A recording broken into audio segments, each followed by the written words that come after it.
세상 속에 하나님 나라를 세우기 위해라는 제목으로 여러분과 좀 말씀을 잠시 나누겠습니다. 여러분, 익숙한 옷이나 신발이 편합니다. 그죠? 새 옷이 좋기는 하고 새 신발이 좋기는 합니다만 그것을 막상 신어보면 아직 내 몸에 이렇게 붙질 않아서 그것이 내 몸에 맞춰질 때까지 제법 어색함과 조금은 때로는 불편함도 감수해야 되는 것이 있죠. 그래서 그냥 입던 옷이 때로는 편할 때가 있습니다. 여러분, 우리 성도들이 이 세상에서 하나님 나라를 누리며 누리는 삶을 산다는 것, 여러분 편한 일일까요? 아니면 불편한 일일까요? 네, 불편한 일이죠. 하나님 나라의 가치와 이 세상의 가치는 정말 정반대이거든요. 특히나 육신의 정욕을 따르는 죄인된 성정이 여전히 우리 안에 남아있는 우리에게 성령의 소욕을 따라야 이룰 수 있는 하나님 나라의 가치보다는 우리 육신의 정욕에 딱 맞춤되어 있는 이 세상의 가치가 그저 더 익숙하고 편한 것이 사실인데요. 그래서 사실 우리가 하나님의 자녀로서 당연히 하나님 아버지의 나라를 소망하며 이 땅에서 살아야 하지만 그렇게 우리가 마음먹은 대로 잘 되어지지 않는 것이 그런 연유입니다. 오늘 본문은 하나님의 택한 백성이라고 자부하면서도, 선민이라 자부하면서도 인간적인 욕심을 따라 세속적인 세상의 가치를 따르다가 하나님 나라의 진정한 가치를 상실해버린 사람들의 모습을 우리가 만나게 됩니다. 또 그런 자들을 향해 예수님 포기하지 아니하시고 하나님 나라의 가치를 다시 한번 담대하게 선포하시는 모습을 우리가 마주하게 되는데요. 예수님께서는 안식일에 바리새인의 한 지도자의 집에 초대를 받아 가시게 됩니다. 근데 그 현장에서 이 수종병 걸린 자를 고치신 일과 더불어 당당하게 하나님 나라의 교훈을 가르치시는데요. 예수님께서는 당신의 일상을 통해 당신이 선포한 하나님의 나라를 이 땅에서 어떻게 구체적으로 살아내야 하는지를 가르쳐 보여주신 건데요. 세 가지를 오늘 여러분과 좀 나누려고 합니다. 첫 번째는 예수님께서 말씀 앞에 정직하라 말씀하십니다. 말씀 앞에 정직하라.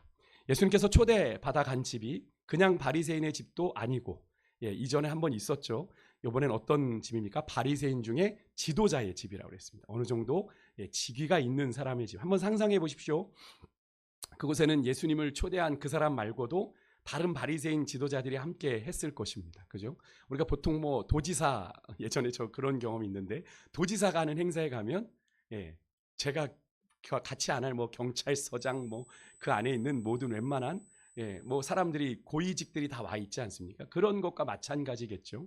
지도자들이 그 자리에 함께 했을 것이고 그들만의 사회적인 지위 또 품격으로 각자 합당한 격식과 절차를 따르며 그곳에 모여 앉아 있었을 겁니다. 더군다나 그날이 안식일이었습니다. 그들이 특별히 엄수하는 안식일, 그러니까 더욱 안식일 법과 유대인의 정결법을 이들이 철저히 준수하면서 그 자리에 앉아 모여 있었겠죠. 얼마나 여러분 경직된 분위기였겠습니까? 그죠? 아주 엄격함이 종교적인 분위기가 아주 엄격하게 흐르는 분위기 아니었겠습니까? 특히나 여기 오늘 본문 1절에 보니까 예수님을 엿보고 있는 무리들이 그 자리에 함께 했다고 합니다. 엿보고 있다. 여기에 엿보다라는 이 단어를 영어 성경 NIV는 감시하다 이렇게 했어요. 감시하다. 그러니까 예수님을 감시하고 있는 겁니다. 예수님이 오늘 이 바리새인 지도자 집에서 뭘 잘못하나 꼬투리 하나 잡아가지고 어떻게든 예수님을 걸고 넘어갈 그런 생각을 하고 있는지도 모르겠습니다. 예수님 초대받은 자리에서 어쨌든 감시를 당하는 예수님의 입장에서는 이 자리가 결코 편안하지 않을 자리임에도 불구하고 굳이 이 초대받는 이 초대를 거절하지 않으셨습니다. 아마도 저는 예수님께서 이제 예루살렘으로 향하여 오늘 아침에 나아가셨다 이렇게 얘기하는 걸 봤을 때 이제 예수님의 막바지 이제 십자가의 길을 앞두고 예수님이 마다할 일이 있는가? 그냥 이렇게 당당하게 그 길을 걸어가고 있는 건 아닌가 하는 생각이 드는데요. 여러분 이 예수님의 이 모습을 한번 여러분이 머릿속에 그려보시라고 제가 좀 자세하게 설명을 드렸는데 여러분 세상에 우리 성도들과 교회를 향한 시선 또한 여러분 마찬가지라는 거 여러분 아십니까? 여러분이 어느 일터나 혹은 뭐 여러분의 삶의 현장에서 나는 그리스도인입니다. 나는 크리스찬입니다를 공적으로 드러내셨다면 여러분 그 순간부터 어떻게 됩니까? 세상은 우리를 엿보고 감시합니다. 그죠? 말씀대로 사는지 그리스도인답게 사는지 안 사는지 보는 거죠. 세상이 우리들에게 무관심한 듯 보이지만 주의 움직이는 교회된 우리 성도들을 오늘 바리새인이 예수님께 그러하듯이 엿보고 감시하고 있다는 사실을 우리는 늘 염두하고 살아야 됩니다. 아마도 직장에서 내가 그리스도인인 사실을 한번 드러내 보셨던 분들은 아마 제가 얘기하는 이야기가 어떤 것인지를 느끼실 겁니다. 굳이 그래서 직장에서 본인이 그리스도인인 걸 드러내지 않는 분들이 더 많습니다. 왜요? 불편하거든요. 그래서 많이 손해도 봐야 되거든요. 그래서 일부러. 그래서 나중에 뭐 어떤 일이 있어서 교회를 갔더니 어디 집에 행사를 갔는데 교인들이 많이 오면 부장님 교회 다니셨어요? 과장님 교회 다니셨어요? 그래서 그때야 이제 근데 이제 그때 두 반응이 나오는 거죠. 어쩐지 다르더라라는 반응이 나오면 그나마 다행인데 정말이요? 어떻게 되는 겁니까? 그건 알아서 상상에 맡기도록 하겠습니다. 그래서 우리가 이 믿는 자의 삶은 그런 면에 있어서 더욱 책임감을 가져야 됩니다. 우리의 행동이, 우리의 말이, 언행 심사가 누구를 드러내는 삶이기 때문에 그래요. 주님을 드러내는 삶이기 때문에 그런 거죠.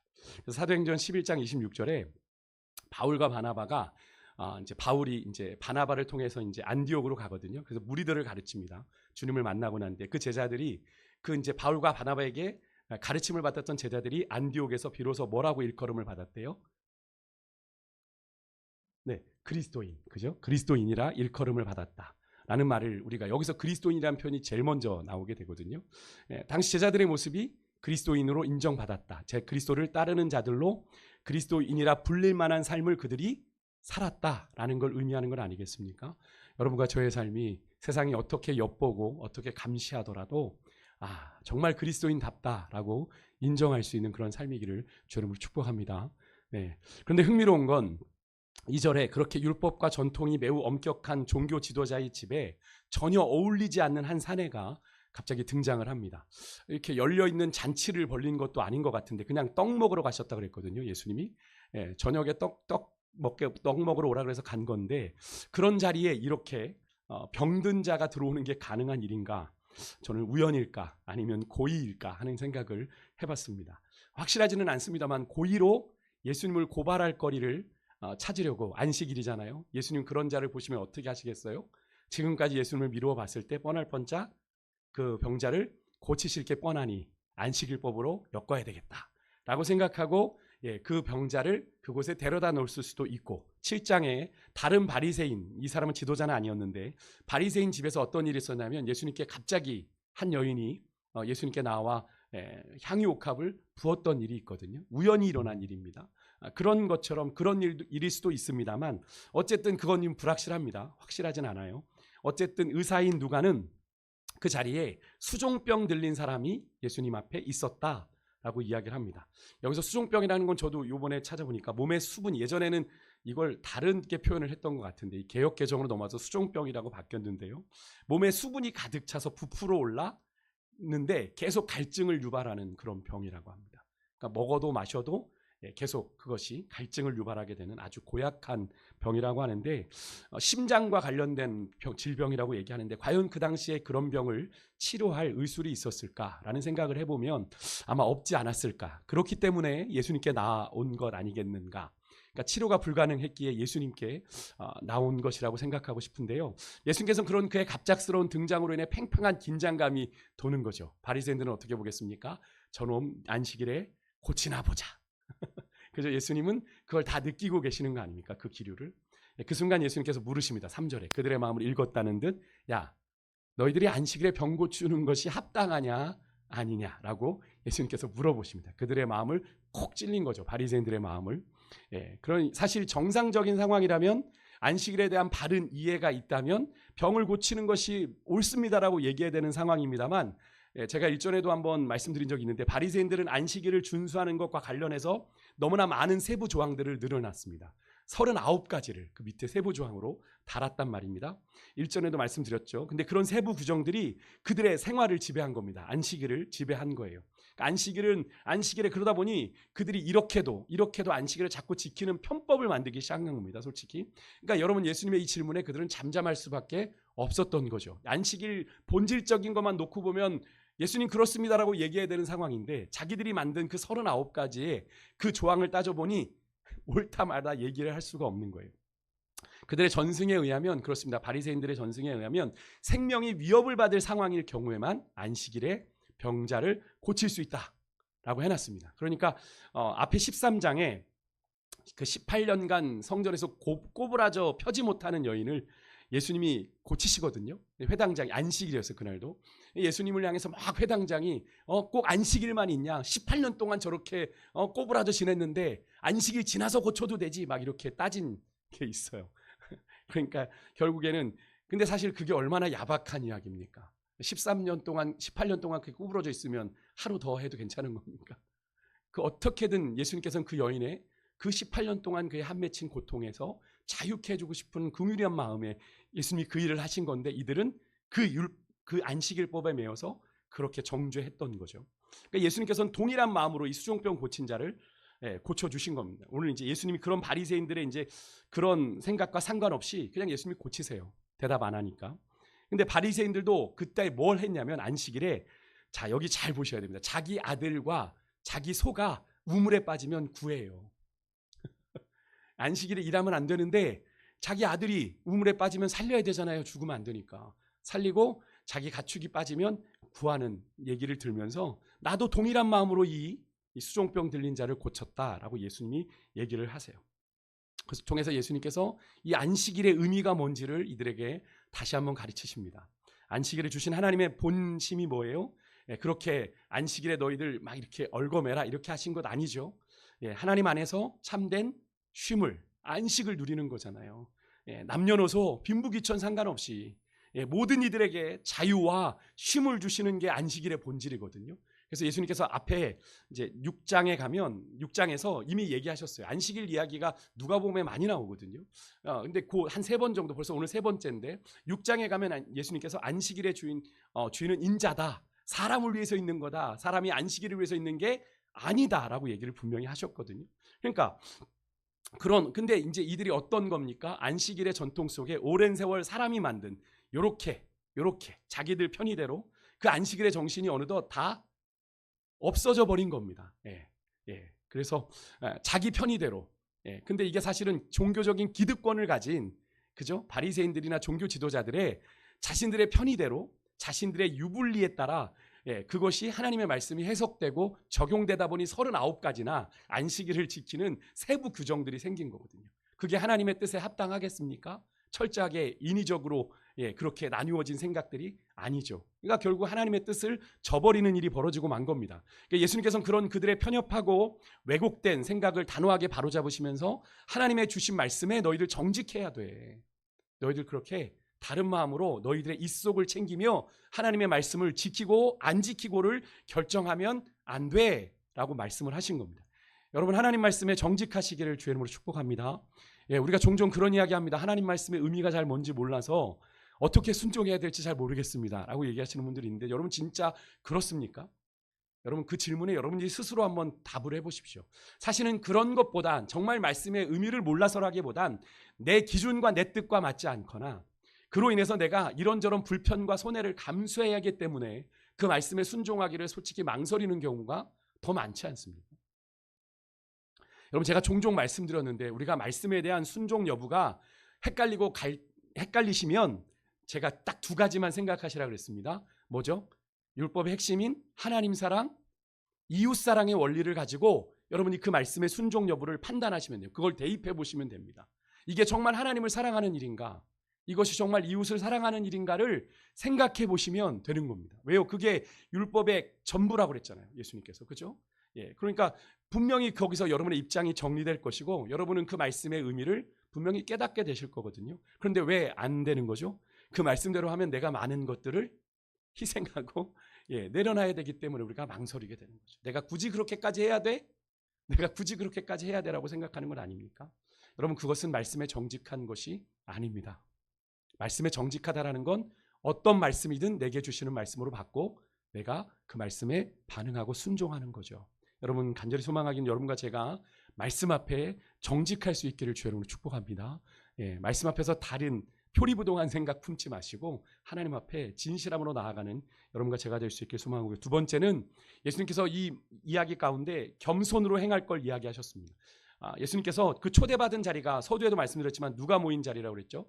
바리새인들이 모인 자리였습니다. 바리새인 지도자의 집이었기에 많은 바리새인들의 지도자들이 모였는데 그들의 그런 예수님께서 거기 같이 앉아 있으면서 그들의 분위기, 표정, 이런 제스처를 통해서 그들의 상호, 누가 이렇게 가까운지, 어떤 위계 질서가 있는지를 아마 느끼셨을 겁니다. 여러분도 아마 어디 이렇게 저는 그걸 좀 경험해 봤던 것 같습니다. 예전에 있을 때 이렇게 도지사 행사 이런 데 가보면 거기 모인 분들끼리 누가 서열이 위고 누가 이런지 다 이렇게 좀 앉아 있으면 알 수 있잖아요. 그런 것과 같이 예수님도 아마 느끼셨을 겁니다.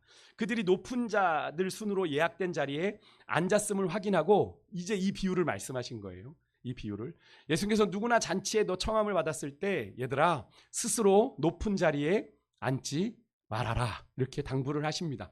이유는 뭐예요? 자칫 더 중요한 사람이 왔을 경우 너희가 그 자리를 내어주고 저 끝석으로 말석으로 내려가는 수치를 당할 수 있기 때문에 그렇게 하지 말아라 이렇게 당부를 하십니다. 이런 거예요. 예수님 당시에 식사 풍습인 손님들 앞에 낮은 식탁을 두고 이 U자 형태로 의자들을 배열했습니다. 그러니까 손님들은 왼쪽 팔꿈치로 비스듬히 의자에 기대어 앉았고요. 우리처럼 이렇게 의자에 앉아서 먹는 게 아니라 의자에 이렇게 기대서 지위에 따라 이제 좌석이 배정된 겁니다. 중앙이 가장 상석이고 그 상석에서 멀어질수록 그 사람의 지위도 낮아지는. 다 이렇게 엎드려 있는데 다 이렇게 비스듬히 누워 있는데 자리를 옮기는 게 쉬운 일이 아니겠죠. 요즘 의자에 앉아 있으면 그냥 간단한 문제이겠지만 어떤 사람이 스스로 상석을 차지하고 앉았다가 자신보다 더 높은 사람이 도착하면 어떻게 해요?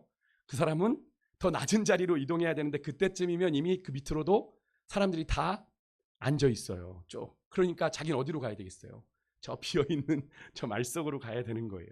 그러니까 옮길 수 있는 자리가 가장 낮은 말석밖에 없는 거죠. 하지만 반대로 스스로가 저 말석에 가서 앉으면 오히려 주인이 그를 상석으로 권하게 되는 그런 영광을 얻게 될 거다. 예수님께서 반대도 이야기하시네. 여러분 예수님이 이 말씀을 하신 이유가 있습니다. 예수님께서 바리새인들이 가지고 있는 이 사회적인 지위에 따른 그들의 교만을 책망하신 겁니다. 그들의 높은 마음, 높은 자리 앉고 싶은 마음. 바리새인들 안에는 이런 마음들이 있어요. 서로 바리새인들끼리도 서열을 좀 다투는 그런 분위기가 그들 안에 있었다고 합니다.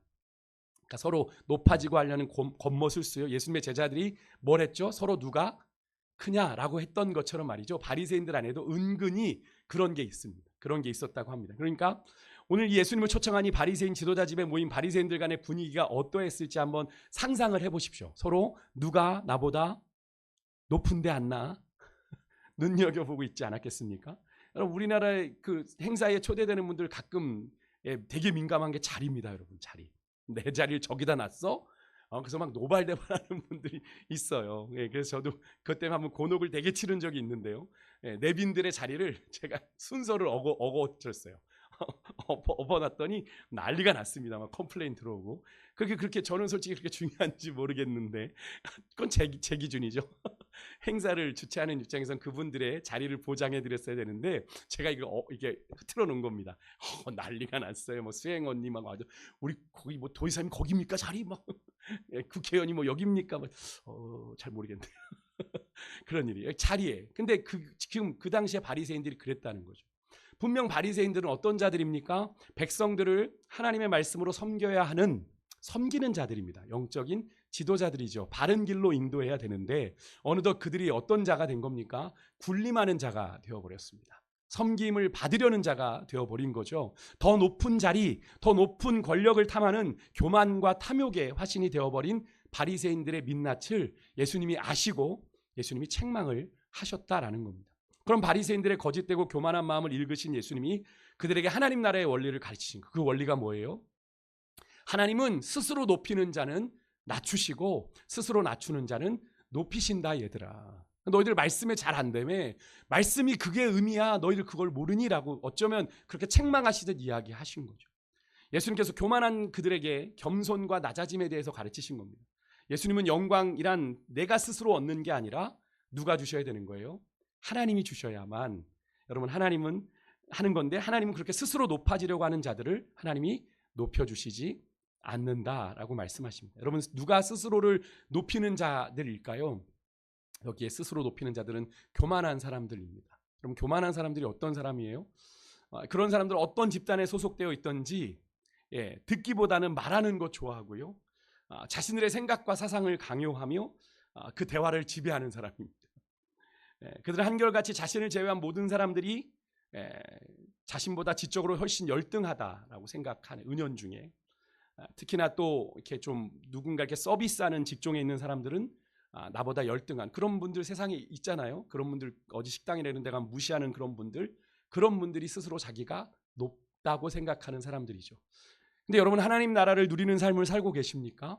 그렇다면 그런 높은 마음 먹어서는 안 됩니다. 겸손하게 행동하시고 낮은 마음으로 먼저 섬기실 수 있는 여러분들 되실 수 있길 주 이름으로 축복합니다. 그래서 빌립보서 2장 6절 8절에 보면 이런 말씀이 있죠. 우리 같이 한번 좀 읽어볼까요? 같이 읽습니다. 주님이 그렇게 먼저 본을 보이셨습니다. 같이 읽습니다. 시작. 그는 근본 하나님의 본체시나 하나님과 동등됨을 취할 것으로 여기지 아니하시고 오히려 자기를 비워 종의 형체를 가지사 사람들과 같이 되셨고 사람의 모양으로 나타나사 자기를 낮추시고 죽기까지 복종하셨으니 곧 십자가에 죽으심이라. 아멘. 그렇게 자기를 낮추신 하나님이신 예수님이 자기를 낮추시고 예수님 하나님 앞에 아버지 앞에 죽기까지 복종하심의 9절에 하나님이 그를 어떻게 하셨나 한번 보겠습니다. 함께 있습니다. 시작. 이러므로 하나님이 그를 지극히 높여 모든 이름 위에 뛰어난 이름을 주사. 아멘. 하나님이 자기를 낮추시고 죽기까지 복종하신 예수님을 어떻게 하셨습니까? 높여 주셨습니다. 이게 믿음의 원리입니다. 이것이 진정 영광스러운 삶인 거죠. 예수님 스스로가 높아지려고 하신 게 아니라 자기를 낮추심에 하나님이 그를 높여주신 거죠. 내가 스스로 영광을 취하려고 높여지려고 하면 안 됩니다. 여러분 하나님이 높여주시는 인생 그것이 정말 귀한 것임을 여러분 잊지 마시고 하나님이 높여주시는 인생 되실 수 있길 주 여러분으로 축복합니다. 끝으로 예수님께서 오늘 본문을 통해 우리에게 보여주시는 하나님 나라의 마지막 삶은 힘써 약한 자들을 섬겨라 라는 말씀입니다. 예수님께서 스스로 높아지려 하지 말라는 당부와 함께 이 잔치집 이야기 속에서 주인을 향해 이렇게 말합니다. 너희가 손님을 청함에 있어서 12절에 벗이나 형제나 친척이나 부한 이웃을 청하지 말아라 이렇게 말씀을 하십니다. 이들은 어떤 존재죠? 내게 편하고 익숙하고 또한 나를 대신 초대해 줄 수 있는 능력이 있는 사람들입니다. 그런 사람들을 초대하면 예수님 뭐라고 말씀하세요? 그 사람들이 초대한 너의 호의를 도로 갚으면 네가 그들에게 베푼 호의가 다 무위로 돌아갈 수 있다. 아무것도 아닌 것이 될 수 있으니 그런 자들을 초대하지 말아라. 저는 이 말씀 속에 좀 이런 의미도 생각을 해보게 되었습니다. 여러분 우리가 누군가를 관계하고 누군가와 교제할 때 내가 편하고 내게 익숙하고 그죠? 나에게 어떤 것들을 보상해 줄 수 있는 사람들을 만나려고 할 때가 있는 거죠. 제가 지난주에도 말씀드린 교회 안에도 그런 분들 나와 비슷하게 사는 나와 뭐 그런 수준의 사람들을 만나서 관계하려고 하는 좀 어려운 사람들은 굳이 관계하려고 하지 않는 그런 일들이 우리 교회는 없지만 다른 데는 있습니다. 다른 교회들은 진짜 있습니다. 그래서 뭐 어느 동네 사람들끼리 모이고 교회 안에서도 그래서 서로 편가르는 거예요. 그러면서 내가 편하고 같이 요즘 뭐 드라마에 나오는 뭐 약간 뭐 이렇게 막 뭐 강남 대치동 이런 일들이 실제로 일어나고 있어요. 근데 여러분 하나님은 그러지 말라고 하시는 거예요. 그런 자들과만 관계하지 말아라. 그러면서 13절 14절에 너가 잔치를 하려거든 차라리 갚을 것이 없는 가난한 자들, 몸 불편한 자들, 저는 자들, 맹인들을 초청해라 라고 말씀하십니다. 사실 우리와 쉽게 가까이 하고 싶지 않은 내가 그들을 섬겨야 하기에 여러모로 불편함이 많은 그런 자들과 관계해라. 그들이 갚을 것이 없기에 그들을 초대하는 자는 하늘의 복을 쌓는 거다. 하나님이 그것을 갚아주신다. 왜? 그들이 갚을 것이 없으니까. 그래서 잠언 19장 17절에 이런 말씀을 하셨어요. 같이 한번 좀 읽어볼게요. 시작. 가난한 자를 불쌍히 여기는 것은 여호와께 꾸어드리는 것이니 그의 선행을 그에게 갚아주시리라. 아멘. 맞습니다. 하나님이 이렇게 말씀하셨어요. 가난한 자를 불쌍히 여겨 그에게 그를 섬기는 것 여호와께 꾸어드리는 거다. 그의 선행을 하나님이 갚아주신다. 이 말씀을 통해 예수님께서는 은연중에 그래서 예수님이 처음에 누구를 고치셨죠?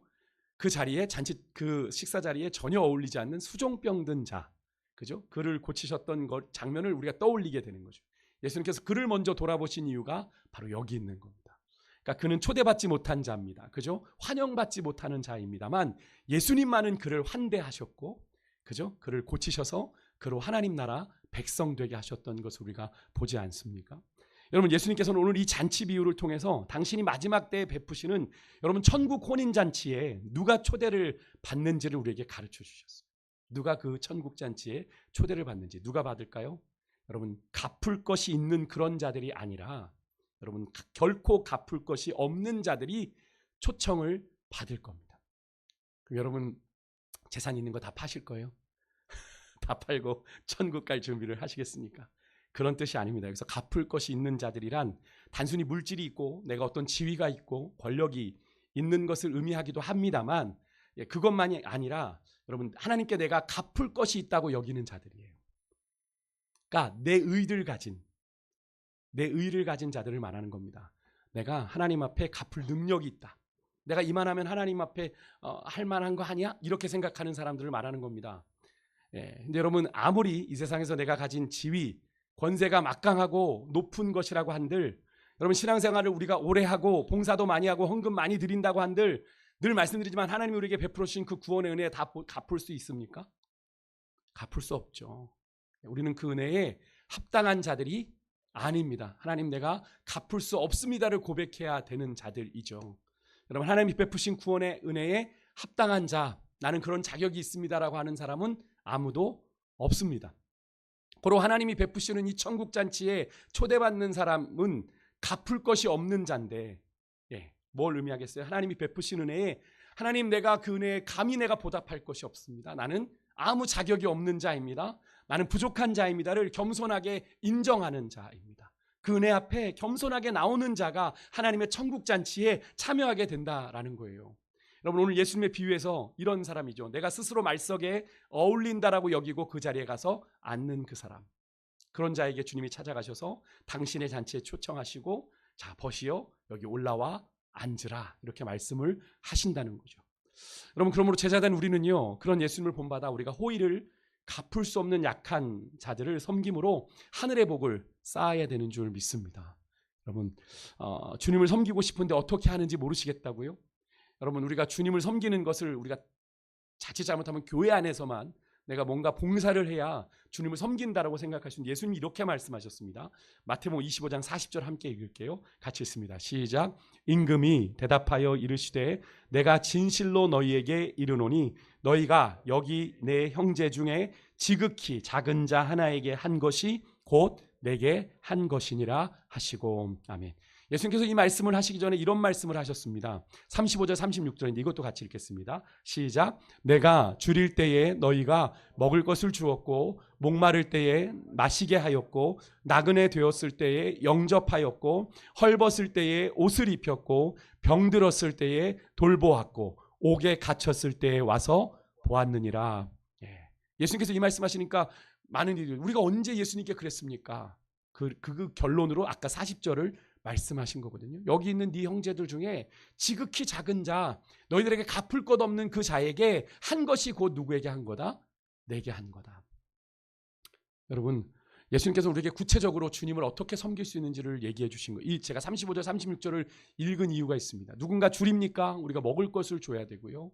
누군가 목마릅니까? 마시게 해야 되고요. 누군가 나그네 되었습니까? 영접할 수 있어야 되고요. 누군가 헐벗었을 때 옷을 병들었을 때 돌보아 줘야 되고 누군가 옥에 갇혔을 때 돌보아 줘야 되고 그래서 우리가 교회에서 할 수만 있으면 교정 선교도 하는 거고 어르신들을 일마다 때마다 동네 독거노인들을 불러다가 식사를 대접하는 일들도 하는 거고 그런 일들을 교회에서 하는 이유가 여기에 있는 겁니다. 여기에 있는 겁니다. 주님께서 그런 자들을 힘써 돌아보라 말씀하셨고 그들을 섬기는 것이 곧 내게 하는 거다라고 말씀하셨기 때문에 그런 거죠. 여러분 그래서 우리 교회와 성도들의 삶에는 이 지극히 작은 자를 돌아보는 힘써 연약한 자를 돌아보는 구제가 있어야 되는 건데요. 여러분 우리들의 모습은 어떠합니까? 우리 교회의 모습뿐 아니라 여러분의 삶의 모습 속에는 만약 이런 경우를 만난다면 여러분은 어떻게 하시나요? 말씀 마치겠습니다. 오늘 우리는 하나님 나라를 누리는 인생, 세상 가운데 하나님의 나라를 세워가는 세 가지 방식을 우리가 나누었습니다. 첫 번째 뭐죠? 말씀 앞에 정직해야 됩니다. 말씀 앞에 정직해야 됩니다. 두 번째 겸손함으로 높은 마음 높아지려고 높은 마음 갖지 말고 겸손으로 행하라. 세 번째는 힘써 연약한 자를 섬기는 것입니다. 여러분 이러한 삶이 세상 속에 우리가 하나님의 나라를 세워가는 삶이에요. 우리가 구체적으로 어떻게 해요? 라고 질문한다면 이 세 가지를 여러분 기억하십시오. 우리가 말씀 앞에 정직하고 겸손함으로 행하고 힘써 연약한 자를 섬기는 이 삶 우리가 살아갈 때 우리의 삶 가운데 우리의 삶의 현장 가운데 하나님의 나라가 세워지게 되는 줄 믿습니다. 제가 이 말씀을 준비하면서 오늘 아까 마지막 제가 불렀던 똑바로 보고 싶어요라는 찬양을 여러분과 부르려고 준비했는데요.